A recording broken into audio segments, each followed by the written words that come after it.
On va continuer la suite de notre foire aux questions. On a fait une vidéo sur l'enfance, l'éducation, les différentes étapes de l'enfance et l'autonomie de l'enfant. Et dans cette continuité-là, il y a toute une série de questions autour de la procréation, la PMA, la contraception, et puis l'IVG aussi. Donc c'est beaucoup de sujets connexes. On peut peut-être commencer par la procréation médicalement assistée. Est-ce que c'est quelque chose que tu as contacté dans ton travail à travers des travaux de groupe, à travers des séances individuelles ou pas?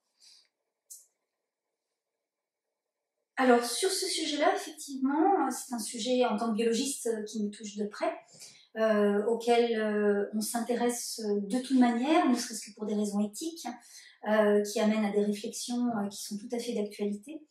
Ce que j'ai pu contacter d'intéressant sont au travers de mes consultations individuelles. Sur ce sujet-là, je verrai deux accompagnements majeurs. L'un qui a concerné une femme qui avait, dans mon souvenir, un ou deux enfants en faisant appel à un don de sperme anonyme et dont les deux enfants avaient été portés le nom de son conjoint.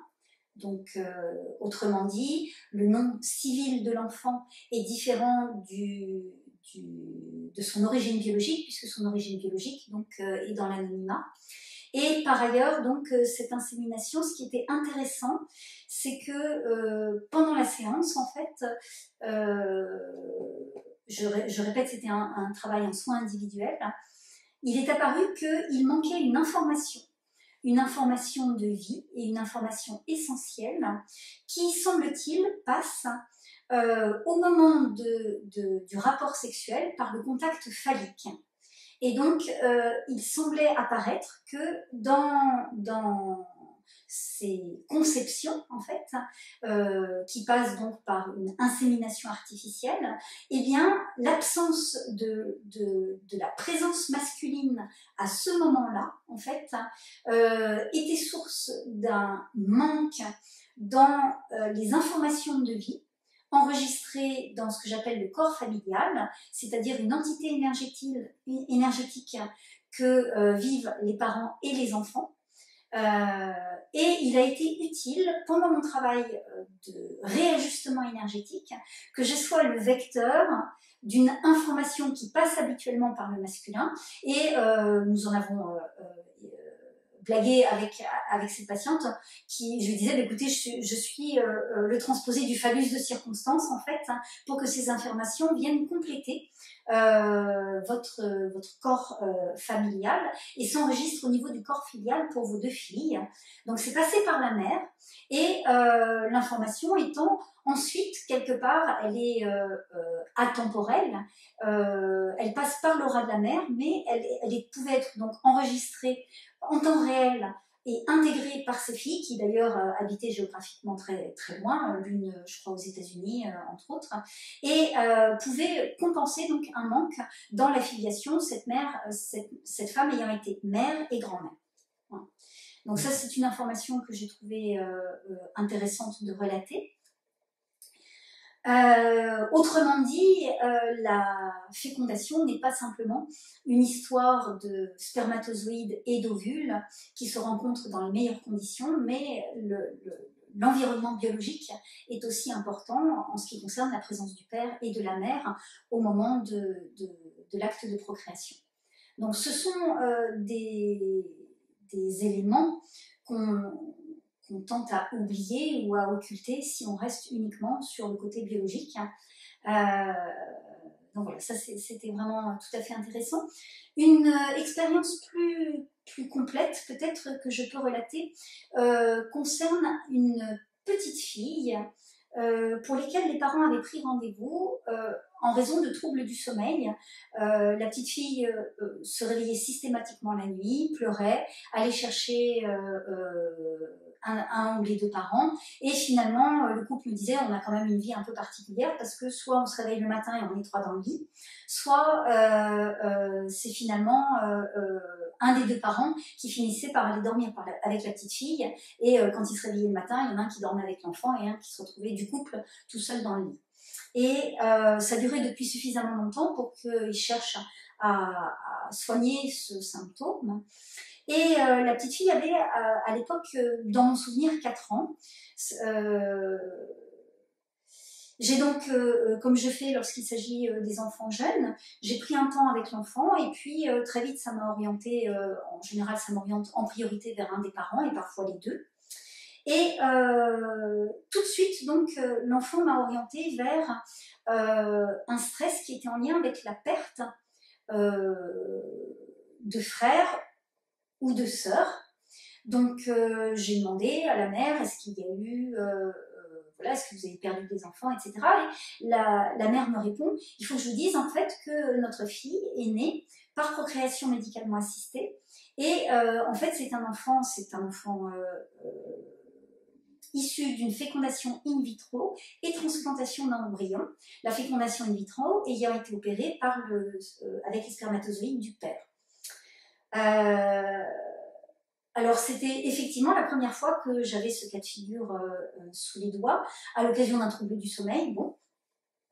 Et je continue donc mon travail de prospection sur le stress qui est à l'origine des troubles du sommeil manifestés par l'enfant. Et il se révèle qu'en fait, il y a 2 stress. Un premier stress qui est en lien avec la perte de vie liée au moment de la transplantation d'embryon. Vous savez comment ça se passe en fait, en fécondation in vitro, on met dans des conditions favorables, on fait se rencontrer ovules et spermatozoïdes. Il y a plusieurs ovules et évidemment une multitude de spermatozoïdes. Plusieurs embryons sont obtenus par fécondation et l'équipe médicale va ensuite introduire dans l'utérus de la mère plusieurs embryons et on espère donc que sur ces embryons, plusieurs ou au minimum un va opérer une nidation dans l'endomètre utérin. Et la conséquence de ça, c'est que, en l'occurrence là, il y avait donc juste cette petite fille qui était issue de cette nidation et que il y avait des embryons donc qui étaient perdus au cours de ce processus. Il y a eu donc un travail à faire de deuil pour l'enfant qui visiblement énergétiquement était relié à ces présences de vie qui ont été là au tout début de son développement embryonnaire dans le corps maternel. Et nous avons eu tout un travail d'accompagnement qui s'est fait dans mon souvenir sur 1 mois, où la petite fille, accompagnée de ses parents, a fait en pâte à modeler un premier bonhomme qui représentait, alors je crois que dans mon souvenir il y avait 2 ou 3 embryons qui étaient concernée par ce travail de deuil. Et donc la petite fille avait fait, accompagnée de ses parents, des petits personnages. Et il y avait un rituel tous les soirs où ses frères et sœurs dormaient avec elle, allaient se coucher avec elle, étaient dans son lit.